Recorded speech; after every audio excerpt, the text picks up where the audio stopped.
প্রিয় দর্শক, আজকের বাংলাদেশ ইউটিউব চ্যানেলের পক্ষ থেকে আপনাদের সবাইকে স্বাগতম। আশা করি সবাই ভালো আছেন এবং সুস্থ আছেন। ভিডিও শুরু করার পূর্বে আমি আপনাদের কাছে একটি অনুরোধ করছি, যারা যারা আমার ভিডিওটি দেখবেন দয়া করে সম্পূর্ণ ভিডিওটি দেখবেন। সম্পূর্ণ ভিডিওটি দেখার পরে আপনার কাছে যদি আমার ভিডিওটা ভালো লাগে তাহলে অবশ্যই ভিডিওটিতে একটি লাইক দিয়ে চ্যানেলটা সাবস্ক্রাইব করে দিবেন আর কমেন্টে আপনার মূল্যবান মতামত অবশ্যই জানিয়ে যাবেন। তো প্রিয় দর্শক, এবারে মূল ভিডিওতে ফিরে আসি। প্রিয় দর্শক, গত 2 দিন থেকে বাংলাদেশের আনাচে কানাচে তথা ঢাকা শহরের ম্যাক্সিমাম জায়গায় আওয়ামী লীগ তথা আওয়ামী লীগের অঙ্গ সংগঠনের যে সকল নেতাকর্মীরা আছে তারা বিভিন্নভাবে বিভিন্ন জায়গা থেকে ঝটিকা মিছিল বা বিক্ষোভ মিছিল আকারে তাদের কর্মসূচি শুরু করেছে এবং বর্তমানে বাংলাদেশে আওয়ামী লীগ রাজপথে সক্রিয় ভূমিকায় অবস্থান করছে। অন্যদিকে বাংলাদেশ আওয়ামী লীগকে বর্তমানে আর প্রশাসন সেরকমের ভাবে কোনো রকমের চাপ প্রয়োগ করতে পারছে না।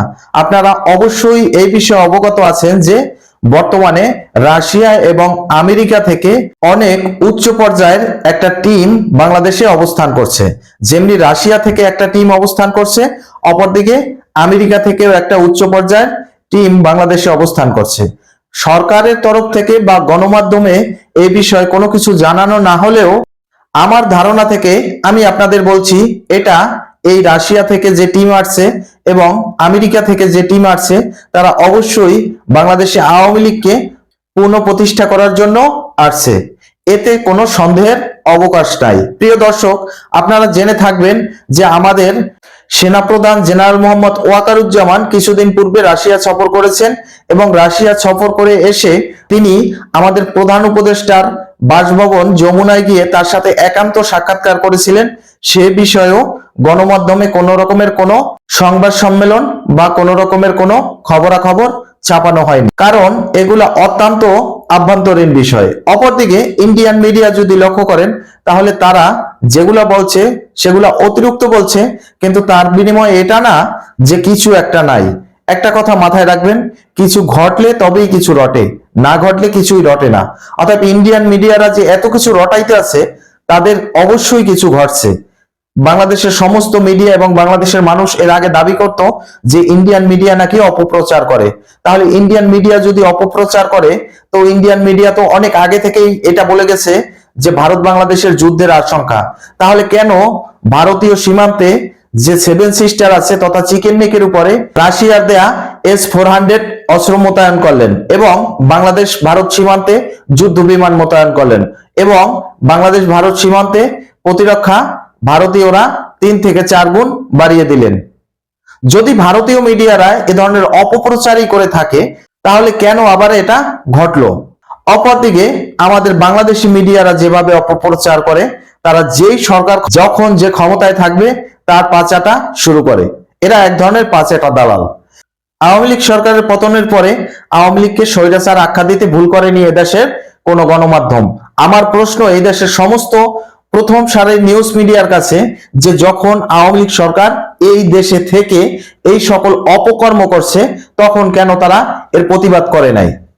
আবার এখন যে সরকার আছে তাদের সপক্ষে কথা বলতেছে এবং আওয়ামী লীগকে স্বৈরাচার বলতেছে, বিএনপি কে গালিগালাজ করতেছে। তাহলে এরপরে এই সরকার গেলে পরে ধরুন বিএনপি ক্ষমতায় আসলো অথবা আওয়ামী লীগ ক্ষমতায় আসলো, যে দলই ক্ষমতায় আসুক, তখন এই সরকারকে আবার সুদখোর সরকার বলবে। এটা বাংলাদেশি মিডিয়া।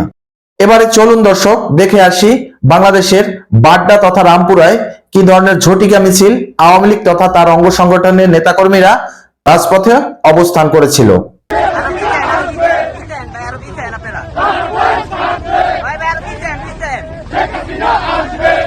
অপরদিকে দর্শক, গতকাল রাত থেকেই মিরপুর 10-এ আওয়ামী লীগ তথা আওয়ামী লীগের অঙ্গ সংগঠনের যত নেতাকর্মী আছে তারা সবাই রাজপথে নেমে গেছে এবং বিভিন্ন ধরনের ঝটিকা মিছিল বা বিক্ষোভ মিছিল প্রদর্শন করেছে।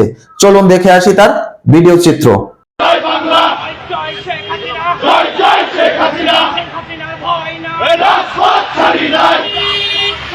অপরদিকে গাজীপুরের টঙ্গী এলাকায় আওয়ামী লীগের নেতাকর্মীরা ছোট ছোট ঝটিকা মিছিল বা বিক্ষোভ মিছিল আকারে সমাবেশ করেছে এবং রাজপথে সক্রিয় ছিল। চলুন সে ভিডিও আমরা দেখে আসি। আওয়ামী লীগ মাঠে অবস্থান করেছে, তো এখন পুলিশ একজন পুলিশ সদস্য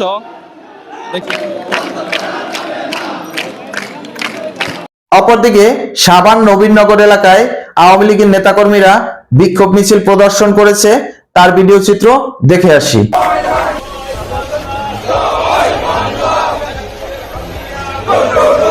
তো প্রিয় দর্শক, এতগুলো এলাকায় ঢাকার ভিতরে আওয়ামী লীগের অঙ্গ সংগঠনের যেই সকল নেতাকর্মীরা আছে তারা বিক্ষোভ মিছিল বলেন, ঝটিকা মিছিল বলেন, বিভিন্ন মিছিল নিয়ে তারা রাজপথে সক্রিয় হচ্ছে। এ থেকে বোঝা যায় যে আর অল্প দিনের ভিতরেই শেখ হাসিনা দেশে ফিরতে চলেছে এবং এই দেশে আওয়ামী লীগ পুনঃপ্রতিষ্ঠিত হতে যাচ্ছে। তো প্রিয় দর্শক, আওয়ামী লীগ যে নতুন করে রাজপথে সক্রিয় হলো এবং এর পিছনে যে বিদেশিদের ভূমিকা আছে, আমেরিকা তথা রাশিয়া এবং ভারতের কথা তো না বললেই নয়, এই সকল দেশ যে তাদের ডিপ স্টেটের মাধ্যমে আওয়ামী লীগকে পুনঃপ্রতিষ্ঠিত করতে যাচ্ছে বাংলাদেশে, এই নিউজটি আপনারা সর্বোচ্চ পরিমাণে শেয়ার করে দিবেন। এবং আওয়ামী লীগের সমস্ত নেতাকর্মীরা বর্তমানে বাংলাদেশের তারা সক্রিয়ভাবে রাজপথে অবস্থান করছেন।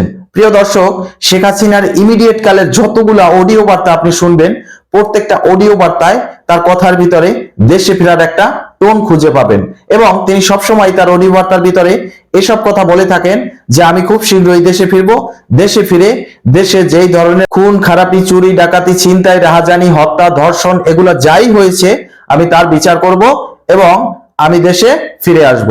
তো এই কথার মাধ্যমে আপনারা কি বুঝতে পারেন, যদি তিনি দেশে নাই ফিরতে পারতেন, ওই রকমের কোন দেশের সাথে কূটনৈতিক সম্পর্ক যদি নাই স্থাপন করতে পারতেন, বা বিশ্বের পরাশক্তির যেই দেশগুলো আছে, রাশিয়া বলেন, আমেরিকা বলেন, চীন বলেন, ভারত বলেন, তাদের সাথে যে একটা নেগোসিয়েশন করে সে যে বাংলাদেশে আসতে আসে, এরকমের একটা শক্তি তার মনের ভিতরে বা সে যদি না পেত, তাহলে এরকমের বক্তব্য তিনি রাখতে পারতেন না। এবং খেয়াল করে দেখবেন তার প্রত্যেকটা বক্তব্যের ভিতরে সে যে শক্তিগুলা অর্জন করছে তার সপক্ষে তার কণ্ঠ থেকে সেই শক্তিগুলা বেরিয়ে আসছে। তো প্রিয় দর্শক, এবারে চলুন দেখে আসি বাংলাদেশের সাধারণ জনগণ আওয়ামী লীগ যে এই রাজনীতিতে আবার সক্রিয়ভাবে ফিরে আসছে এটাকে কোন ভাবে নিচ্ছে তার কিছু ভিডিও চিত্র। আওয়ামী লীগের রাজনীতি দেশে অবশ্যই আইব।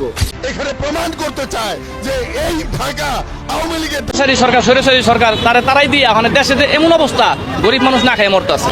তো প্রিয় দর্শক, আপনারা সবাই এ বিষয়ে জানেন যে বাংলাদেশের অবস্থা এখন চরম আকারে অস্থিতিশীল পর্যায়ে রয়েছে।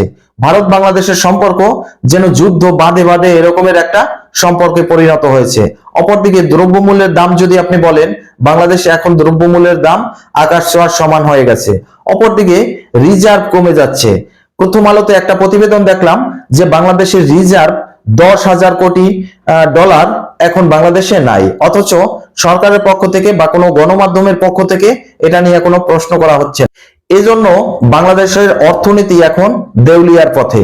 দুদিন পরে বাংলাদেশের অর্থনীতি টোটালি দেউলিয়া হয়ে যাবে এবং বাংলাদেশ পৃথিবীর ভিতরে 1 নম্বরে মুদ্রাস্ফীতির দেশ হিসেবে পরিচিত হতে যাচ্ছে। আমাদের অবস্থা আর শ্রীলঙ্কার অবস্থা বর্তমানে সেম পজিশনে যাইতে শুরু করছে। অপরদিকে বাংলাদেশ আর ভারতের যে সম্পর্কটা সেটা আস্তে আস্তে দিনে দিনে যুদ্ধের দিকে অগ্রসর হচ্ছে। এটা রাশিয়া এবং ইউক্রেন যুদ্ধের মতনই রূপ নিতে যাচ্ছে। প্রিয় দর্শক, আমরা যদি 3-4 বছর আগে ফিরে যাই, তখন ইউক্রেন ন্যাটোতে যোগ দিতে চাইছিল এবং ন্যাটোর সদস্য আমেরিকা তাকে বলছিল তোমাকে আমরা ন্যাটোর সদস্যপদ দিব, বিনিময় তুমি আমাকে রাশিয়া ইউক্রেন সীমান্তে একটি এয়ারবেস তৈরি করার জন্য জায়গা দিতে হবে তোমার ভূখণ্ডের উপরে। এখন রাশিয়ার সীমান্তে আমেরিকান এয়ারবেস কোনোদিনও মেনে নেবে না। তখন রাশিয়ার প্রেসিডেন্ট ভ্লাদিমির পুতিন ইউক্রেনের প্রেসিডেন্ট ভ্লাদিমির জেলেনস্কিকে বলেছিলেন এটা রাশিয়ার সার্বভৌমত্ব নিয়ে ছেলে খেলা হবে, অতএব তুমি এটা করো না। যদি তুমি এটা করো তাহলে রাশিয়া ইউক্রেনের উপরে সশস্ত্র হামলা করতে বাধ্য হবে। কিন্তু জেলেনস্কি কি বলল ইউক্রেন একটি স্বাধীন সার্বভৌম দেশ, এখানে আমরা যে কারো সাথে ব্যবসা বাণিজ্যের উন্নতি তথা আমরা যে কোনো দেশের সাথে বন্ধুত্ব করতেই পারি, এখানে রাশিয়ার কিছু যায় আসে না। এই কথার পরিপ্রেক্ষিতে কিন্তু আজকে রাশিয়া ইউক্রেন যুদ্ধ এবং ইউক্রেনের প্রায় 2/3 ভূমি রাশিয়া দখল করে নিয়ে গেছে এবং আর অল্প দিনের ভিতরে টোটাল ইউক্রেন রাশিয়া দখল করে নিয়ে যাবে। তো বাংলাদেশের অবস্থা এখন সেই পথে এগোচ্ছে। কারণ আপনারা অবশ্যই এ বিষয়ে অবগত আছেন যে চীন এবং ভারত দুটি শত্রু রাষ্ট্র, একে অপরের সম্পর্ক অহিনকুল। এখন সেখানে বাংলাদেশ আর ভারতের ভৌগোলিক অবস্থান যদি আপনি দেখেন, বাংলাদেশের সাথে ভারতের 32টা জেলায় বর্ডার রয়েছে। আর মায়ানমারের সাথে আছে 2টা জেলায়। এখন ভারতের শিলিগুড়ি করিডোরে অবস্থান আমাদের এই লালমনিরহাটের। এখান থেকে নেপাল, ভুটান তথা চীনের সাথে একটা সংযোগস্থল রয়েছে। এই শিলিগুড়ি করিডোরে চীনকে আমাদের প্রধান উপদেষ্টা আমন্ত্রণ জানাইছে যে শিলিগুড়ি করিডোরে একটা চায়না এয়ারবেস তৈরি করার জন্য। এখন চিন্তা করেন তাইলে এটা ভারতের কোথায় গিয়ে লাগছে? তাইলে ভারত বাংলাদেশ কি এরকমের রাশিয়া ইউক্রেন যুদ্ধের মতন ওই দিকে আগাচ্ছে না? আমার কথা ভুল হলে আপনি অবশ্যই কমেন্ট করে জানান। তো ভারত যদি বাংলাদেশের উপর আক্রমণ করে আমরা কতদিন টিকে থাকতে পারবো? ইউক্রেনকে তো ন্যাটোর 30টা দেশ মিল্লা সাহায্য সহযোগিতা করছে, অপরদিকে বাংলাদেশকে কে সাহায্য করবে? ভারত ছাড়া, ভারতকে উপেক্ষা করে এখানে এসে বাংলাদেশকে সাহায্য করার জন্য কেউই থাকবে না। তো প্রিয় দর্শক, এবারে বলি যে বৈদেশিক চাপ তথা বাংলাদেশের জনগণের এখন এটা বুঝতে বাকি নাই যে আওয়ামী লীগ সরকারের আমলেই তারা ভালো ছিল।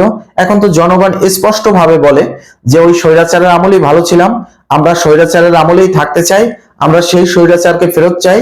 আবার বিভিন্ন দেশ থেকে শেখ হাসিনাকে ফেরানোর জন্য বাংলাদেশের সরকারের ক্ষমতায় যিনি আছেন আমাদের প্রধান উপদেষ্টা বা আমাদের সেনাপ্রধান জেনারেল ওয়াকারুজ্জামান তাকে বিভিন্নভাবে চাপ প্রদর্শন করছে এবং সপ্তাহের ফলপ্রসূ হিসাবে বাংলাদেশে আওয়ামী লীগ রাজনৈতিকভাবে রাজপথে সক্রিয় ভূমিকা অবস্থান করছেন। প্রিয় দর্শক, আজকের এই পর্যন্তই। সবাই ভালো থাকুন, সুস্থ থাকুন। পরবর্তীতে নতুন কোনো ভিডিও নিয়ে দেখা হবে। আল্লাহ হাফিজ।